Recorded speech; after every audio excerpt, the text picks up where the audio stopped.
Hello everyone, today we will start with the new chapter that is from hunting gathering to growing food. First we will focus on key concepts discussed in the first heading that is the earliest people. Why were they on the move? There is a term called hunter gatherer. Hunter gatherer. Now we have read about the hunter gatherer in previous chapter, but let us recall these terms. Hunter-gatherer were prehistoric people who either hunted animals or gathered food and seeds. Hunting and gathering often requires moving from one place to another. This is because for hunting animals migrate to different area in search of food. So does the hunter. Early humans moved due to their nomadic lifestyle as a hunter and gatherer. Nomads meaning people who move from one place to another place without settling permanently. As resources like food and water fluctuated, they also moved to new areas to find sustenance. Another reason for their movement was that different plants were available at different times of the year. For example, certain fruits and berries might only be ripe during certain season. So the gatherers were also moving in search of food. Now the overhunting and overgathering could deplete local food resources. Once an area's resources were exhausted, early humans needed to find new sustenance. Second point is access to clean water was essential for survival. As water resources dried up or became contaminated, early humans relocated to find water. Third point is climate change. As ice age and other climatic conditions progressed, it might have forced early humans to migrate to areas with more favorable conditions. Another reason might be occurrence of environmental disasters. Natural events like volcanic eruption, floods, or earthquake could have forced early humans to relocate. We humans are naturally curious, have a desire to explore new places. This innate curiosity might have driven some individual to venture beyond their familiar territories. Need for food, water, shelter shaped the nomadic lifestyle of early humans and ultimately it led to their global dispersal. Now the next heading is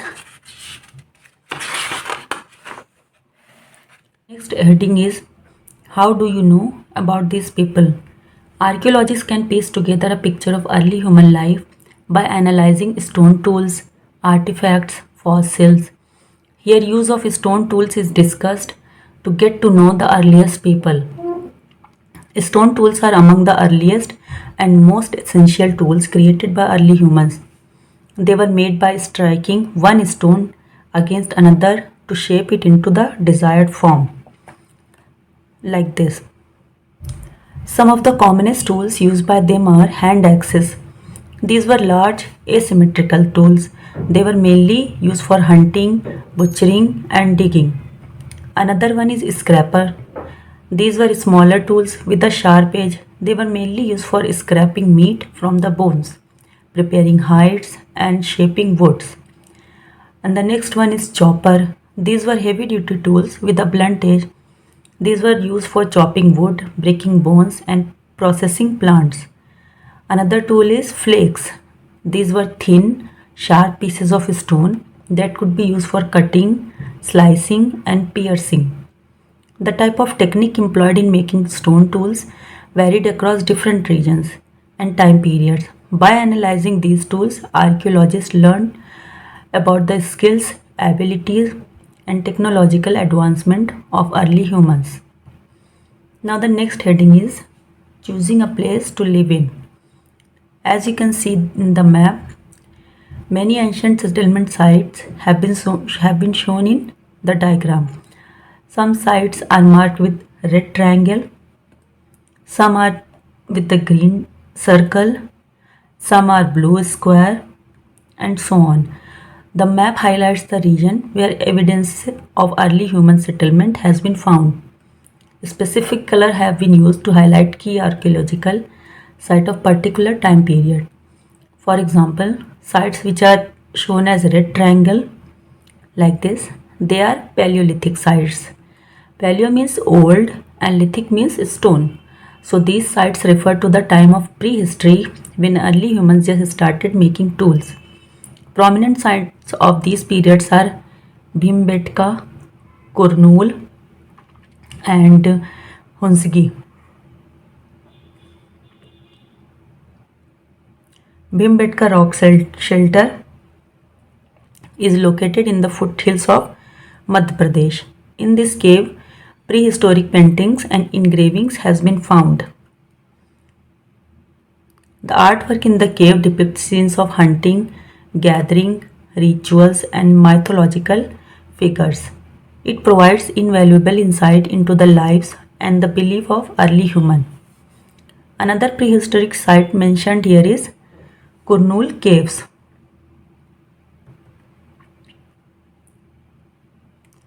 These caves contain a rich collection of artifacts, including tools, ornaments, and human remains, dating back to Lower and Middle Paleolithic period. Here it is important that we see how Paleolithic prehistory is divided into different periods, because it will be mentioned over and again that these sites belong from lower Paleolithic period, and these sites belong to the upper Paleolithic period. So it is better that we understand how it is divided into different period. Now the Paleolithic period is divided into three parts: lower Paleolithic, middle Paleolithic, and upper Paleolithic. Now the time period of lower Paleolithic is 2.6 million to 1 lakh years ago. What were the tools used? They used basic stone tools like hand axes. And what are the sites? Narmada Valley and Bhimbetka. How was the lifestyle of those periods? They were simple communities which relied mostly on hunting and gathering. Now the second one is Middle Paleolithic.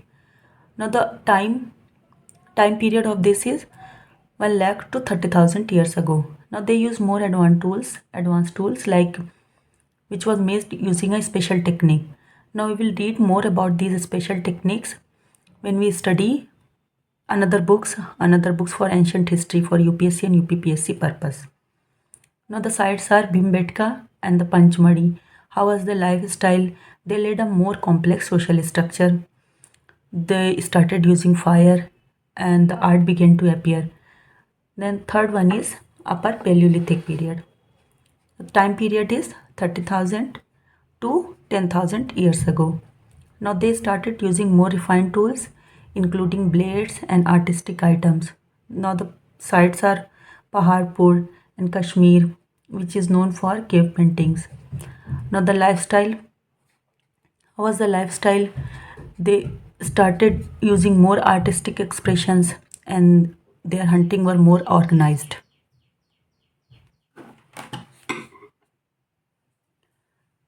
The surrounding area around these were fertile. This provided opportunities for hunting, gathering, and potentially early agriculture. One important reason for settling around these areas were availability of materials like stone, which were essential for making tools. Areas with abundant resources attracted more settlement. Stone was essential for creating tools like hand axes, knives, arrowheads.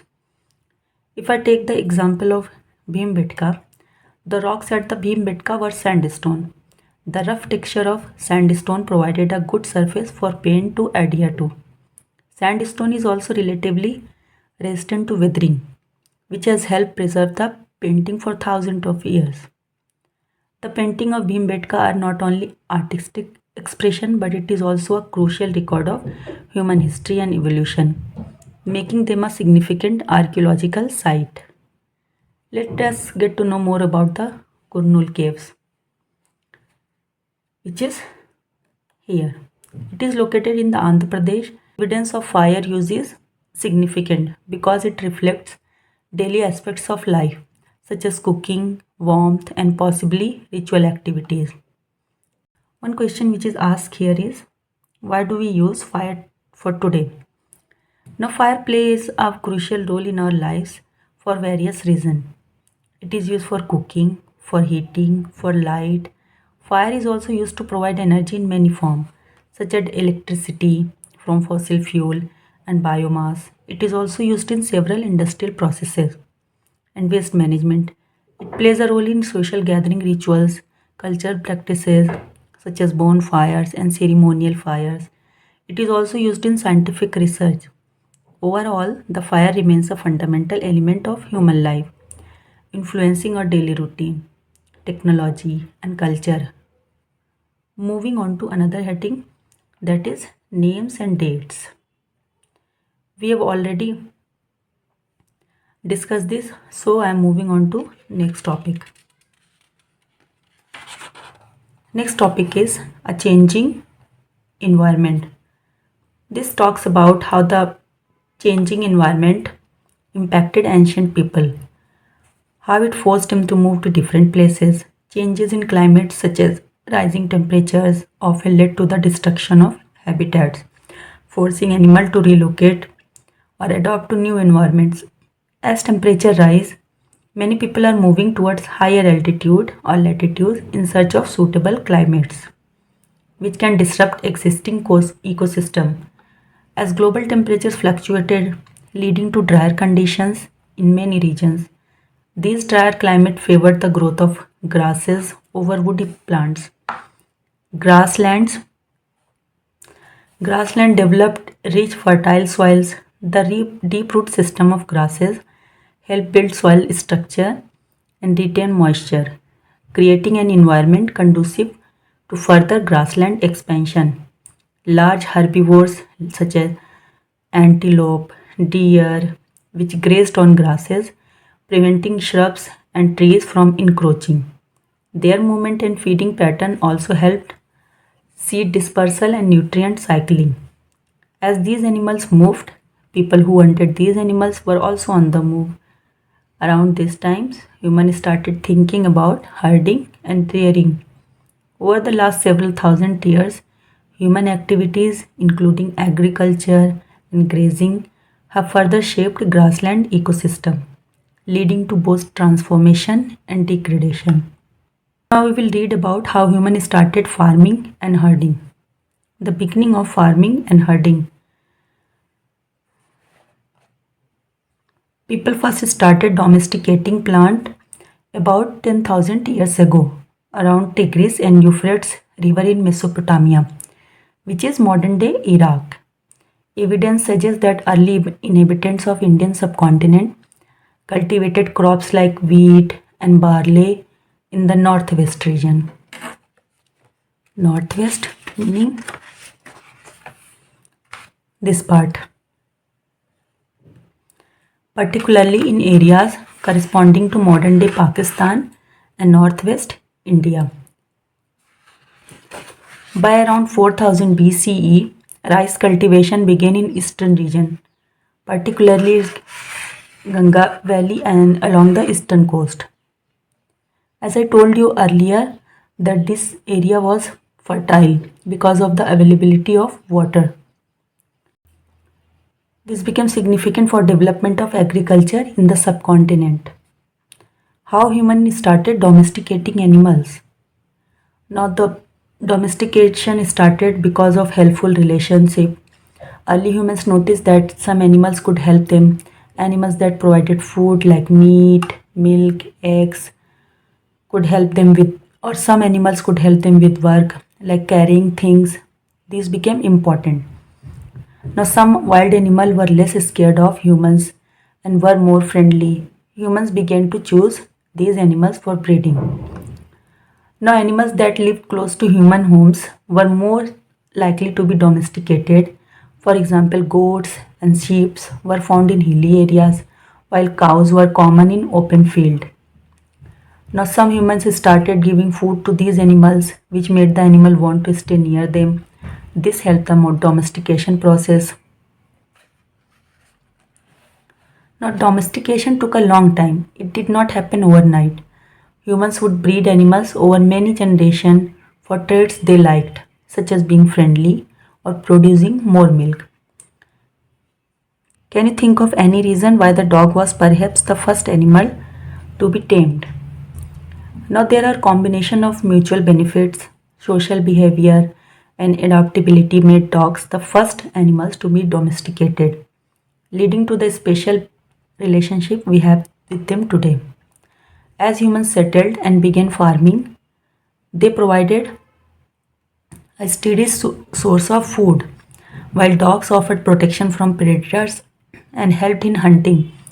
This relationship benefited both species. Dogs are pack animal, naturally forming social bonds. This social behavior made it easier for them to adapt to living with humans and to follow their commands. Dogs could assist with various tasks, including hunting, herding, and guarding. Their ability to adapt to different roles made them valuable to human societies. One more question is asked here. Which do you think belong to a wild pig? Which of these teeth belong to wild pig and which to a domesticated one? Now, the wild animals often have larger and more powerful teeth compared to domesticated animals. Now, the wild animals have larger teeth because they need them for hunting, foraging, grinding tough vegetation. So, I think these teeth belong to wild animal. Moving on to the next topic, a new way of life. As domestication started, it led to the agriculture. With agriculture, surplus food can be harvested and stored for future use, helping to prevent shortage during lean seasons. So, where were these food stored? Now, the grains were stored in granaries or large containers such as clay pots to protect them from pest and moisture. Granaries made of stone and mud were common in ancient agriculture society. Now, do you think hunter gatherers would have made and used pot? Give reason for your answer. Now, hunter gatherer most likely did not make or use pot in the way we think of them today, as they led a nomadic life. Hunter gatherers might have used natural containers like animal skins and woven baskets for carrying food and water. Hunter gatherer most likely not have made pots as we know them. The evolution towards pottery likely occurred as communities began to settle and develop more complex food storage and cooking method. Now there is one more question. Apart from food, what are the other things that could have been obtained from animals? And what are animals used for today? In ancient times, people obtained a variety of resources from animals beyond just meat. Cows, goats, sheep, and camels were common source of milk. Tanned hides, tanned hides meaning outer skin, were used for clothing, footwear, shelter. Skins were also used for tools, drums, and other items. Hides of deer, cattle, and seals were used. Bones were fashioned into tools, weapons, and utensils. They could also be used to create jewelry and decorative items. Now, the next topic is finding out about the first farmers and herders. Around 10,000 to 12,000 years ago, as climatic conditions changed after the last ice age, some hunter-gatherer group began to settle in specific areas where wild grains or animals were abundant. Now, people became familiar with the growth cycles of plants and behavior of animals, leading to the idea of cultivation and domestication. Early communities began to cultivate wild grains like wheat and barley, selecting seeds from the best plants for future planting. Simple tools like digging sticks and later hoes were used to prepare soil and plant seeds. So, where does evidence of farming and herding are found in India? Well, it has been found all over the subcontinent. Evidence of early farming and herding practices has also been found in Kashmir region. We will read more sites when we'll study one by one each topic and learn them from UPSC and UPPSC perspective. Now coming back to the topic how archaeologists found out about farmers and herders. Well, archaeologists excavated ancient sites where farming and herding were practiced. They uncovered tools, pottery, and other artifacts that indicate agriculture practices.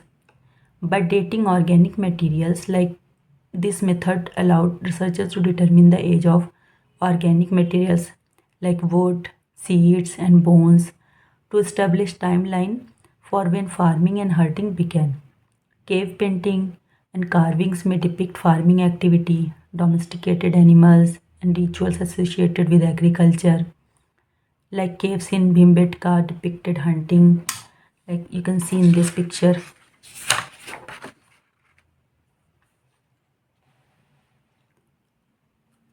Now, next topic is toward a settled life. As humans began to cultivate wild grains and plants, they established a more reliable source. This shift to farming reduced the need for constant movement in search of food.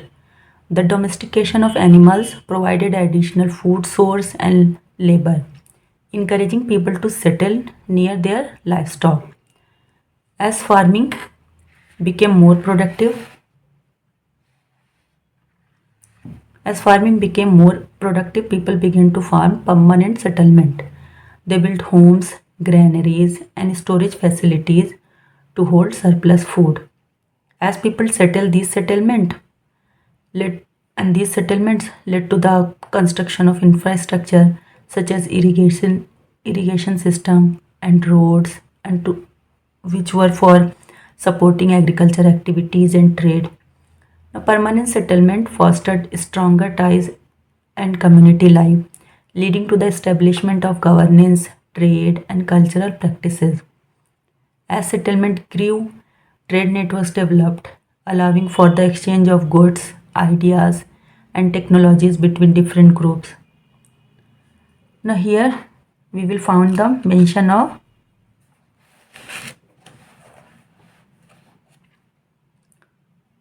Burzahom. I hope I am pronouncing it right. It is an important archaeological site located in the Kashmir Valley, specifically near the city of Srinagar. Now, Burzahom dates back to the Neolithic period, making it one of the earliest sites of human settlement in the region. Now, this site provides evidence of transition from a nomadic lifestyle to settled farming and herding practices. Now, this paragraph explains about the Neolithic period. Neolithic tools were distinct from those of earlier periods, particularly the Paleolithic period. Now, Neolithic tools were often made from polished stone, whereas Paleolithic tools were primarily chipped or flaked stone. In addition to stone, Neolithic people also began using bone, wood, and later they started using metals, which expanded the variety and effectiveness of tools. Early pottery was often decorated and used for both functional and artistic purpose, which was used for cooking, storage, and carrying food and water. Now, the textile in the Neolithic period marked a significant advancement in human technology and culture. Early textile were made from natural fibers such as flax, which was used to produce linen. They obtained wool from domesticated sheep. In some region, cotton was grown. Animal hides were used to procure leather, which was used for clothing and other items. Now, did things change everywhere at once? The answer is no. Changes in ancient societies were not uniform across the world. The availability of natural resources, climate, and geography influenced agriculture practices, settlement patterns, and economic activities. For instance, river valleys like the Nile and the Indus supported early civilization due to fertile land, while the harsher climates limited agriculture someplace. The pace and nature of technological innovation varied widely. Some regions adopted tools and farming techniques quickly, while others lagged behind. For example, the spread of metallurgy happened at different times in different areas. So, societies that were more interconnected through trade or conquest often experienced similar changes. However, isolated communities developed independently, leading to distinct culture and technological advancement. Movement of people, whether through migration, conquest, or trade, affected societal changes. Different regions experienced varying levels of population, density, mobility, which impacted their development. Now let's learn about an ancient site called Mehergarh. It is an important site. It is situated in Balochistan province of Pakistan near the Bolan Pass. Now, the Bolan Pass is a mountain pass located in the Balochistan province of Pakistan. For centuries, it has been a route for traders, invaders, and nomadic tribes between India and Higher Asia. Now, the Mehergarh is one of the earliest known Neolithic settlement. It is the key site for understanding the transition from hunting gathering to agriculture. Now, evidence of permanent structure made of mud bricks has been found. Houses in Mehergarh were primarily made of mud bricks, showcasing early advancement in building techniques. Structures were often rectangular or circular, with some being quite spacious. Homes typically included multiple rooms, which indicates a focus on communal living. Many houses had elevated platform, possibly for flood protection or to keep living areas dry. Now, how were burials done in ancient times? If we take the example of Mehergarh, in Mehergarh, burial practices provide significant insight into the social, cultural, and religious aspect of its early inhabitants. Burials were typically in pit ducts into the ground. Some graves were simple, while others were more elaborate. Now, the elaborated grave indicates social stratification. Graves often contained various grave goods, including pottery, tools, and ornaments like beads. The presence of these items suggests belief in an afterlife or a continuation of life beyond death. Bodies were generally placed in a flexed position, which is a characteristic of many Neolithic cultures. Let's learn about the cave painting in France. Cave painting, particularly those which are found in Lasso, Chauvet caves, are some of the most significant example of prehistoric art. Please do search about these caves and get to know the early human capacity for creativity and expression. These caves provide a window into the lives of our ancient ancestors. Now, one other Neolithic site, I think it is mentioned here, is Kartalhuyuk. I hope I am pronouncing it right. It is one of the most significant and well preserved prehistoric settlement. One distinct characteristic of Kartalhuyuk is its unique architecture layout, where houses were built closely together without street, forming a kind of communal settlement. Now residents access their homes primarily through the roofs, which served as public walkways. This design reflects a highly communal lifestyle and suggests social cohesion among inhabitants, as well as efficient use of space in the absence of traditional pathway. Now, the first question is based on imagination. Now, I strongly recommend you to attempt this question. Try to write few lines. Now, the second question is let's recall.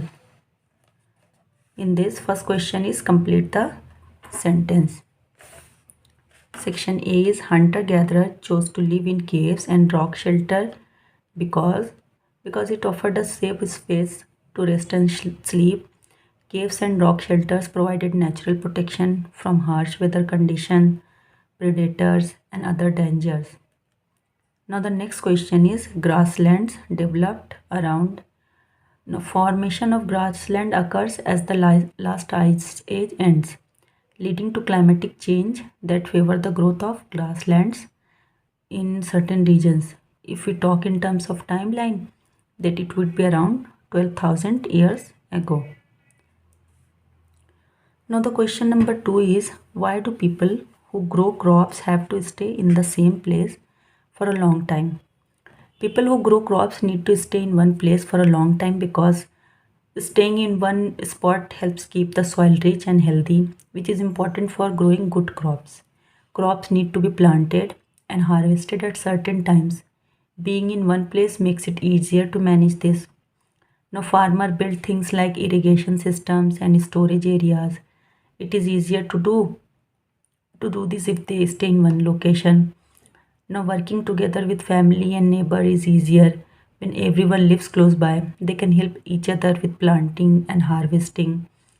Now, staying in one area helps farmers manage local resources like water and nearby land for grazing animals. Another reason can be farmers can learn from their experience in one place and plan for better future crops. In short, staying in one place helps farmer grow more food and make their farming successful. Now the third question is, why do archaeologists think that many people who lived in Mehergarh were hunters to start with and that herding became more important later? Now, the archaeologists believe that many people in Mehergarh started as a hunter-gatherer and gradually shifted to herding for several reasons. One of them can be excavation at Mehergarh show tools and artifacts that indicates hunting and gathering were primary activity. Early inhabitants relied on wild animals and plants for food. Now they find tools that show early people were mainly hunting animals and gathering plants for food. Over time, as the climate changed, people began to grow crops and domesticate animals like goats and sheep. This shows they were learning to farm more. Now, the area around Mehergarh was fertile, making it easier for them to raise animals and grow food. As their communities grew, they needed to have a steady food supply. Herding provided reliable source of meat, milk, and wool. Now, archaeological evidence also suggests that storage space and animals remains.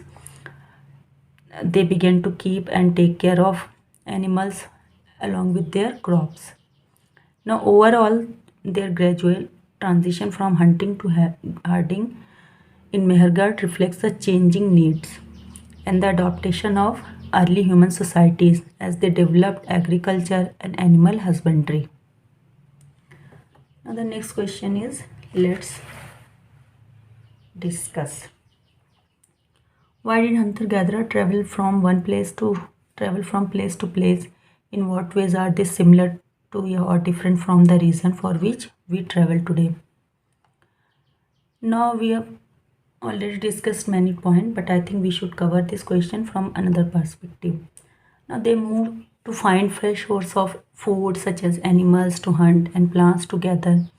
As these resources would deplete in one area, many plants and animals were available only at certain times of the year, so they followed seasonal pattern to ensure a consistent supply of food. Access to fresh water was crucial, so they often traveled to areas where water was available. They may have moved to avoid dangers such as predators or conflict with other groups. Now, what are the similarity with the modern travel? Just like hunter-gatherers sought food, we travel today to find new dining experience like local produce or ingredients. Many people travel seasonally for vacations, similar to how hunter-gatherer moved with the season. Modern travel can also be about seeking safer or more comfortable environment like relocating to a safer area. Now let's discuss about the differences from modern travel. Now, the hunter gatherer travel was essential for survival, while today's travel is often for leisure, work, or education. Unlike hunter gatherer, most people today have fixed homes and travel to different places temporarily rather than living nomadically. Modern transportation such as cars, planes allows for faster and easier travel com- compared to the walking and foraging of hunter-gatherer. While both hunter-gatherers and modern people travel for food and resources, the reason and method differ greatly due to lifestyle, technology, and the nature of travel. Now, the last question is, it is not the last question. Now, the list three ways in which hunter-gatherer use fire. Would you use fire for any of these purposes today? We have to look at the page number